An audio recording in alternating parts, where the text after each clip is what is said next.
మనల్ని మనం పాడు చేసుకునేదైనా సరే, లేదా ఇతరులని పాడు చేయాలనుకునేదైనా సరే, లేదా దేనైనా డిస్టర్బ్ చేయాలనుకునేదైనా సరే నా లోపల కలిగింది అని అంటే గుర్తుపెట్టుకోండి, అది ముందు మనల్నే డిస్టర్బ్ చేస్తుంది, మనల్నే నాశనం చేస్తుంది. అగ్గిపుల్ల అనుకుంటుంది నేను పెద్ద గడ్డిమేటు నేను కాల్చి పాడేస్తాను ఇప్పుడు అనుకుని అగ్గిపుల్ల బయలుదేరింది. ఒక ఆయన ఆపాడు, "ఉసేయ్ నువ్వు ఎక్కడికి వెళ్తున్నావు అంటే నేను ఆ గడ్డిమేటుని కాల్చాలని."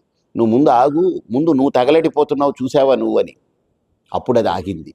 అరే నిజమే కదా, దాన్ని కాల్చడం అనేటువంటి ఆలోచనతో నన్ను నేను కాల్చుకుంటున్నాను, ఇది నేను మర్చిపోయాను అనుకుంది.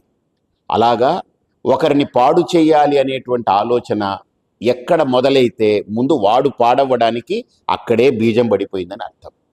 ప్రకృతి మనకు చూపిస్తుంది కళ్ళారా.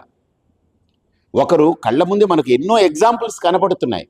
ఒకదాన్ని నాశనం చేయాలి, లేదా ఒక వ్యవస్థని కూల్చాలి, లేదా ఒకరిని నాశనం చేసి ఒకరిని రోడ్డుకి ఈడ్చాలనుకునేటువంటి ఆలోచన ఎవడిలో పుడితే కొద్దిగా టైం పట్టొచ్చేమో, కానీ ఆన్సర్ అయితే ఖచ్చితంగా వాడికి వచ్చేస్తుంది దానికి. కాబట్టి దయచేసి మనం ఒక సాధకులుగా, ఒక మంచి మానవత్వంతో మనిషిగా బ్రతకాలి ఈ సమాజంలో అనుకుంటే, ఇంకొకరిని ఇబ్బంది పెట్టాలి, ఇంకొకరిని డిస్టర్బ్ చేయాలి, ఇంకొకరిని నాశనం చేయాలి, ఇంకొకరిని ఏడిపించాలి, ఇంకొకరిని బాధ పెట్టాలనే ఆలోచన మీలో బయలుదేరిందా, మిమ్మల్ని మీరే కాల్చుకుంటున్నారు. ఇది రాసి పెట్టుకోండి.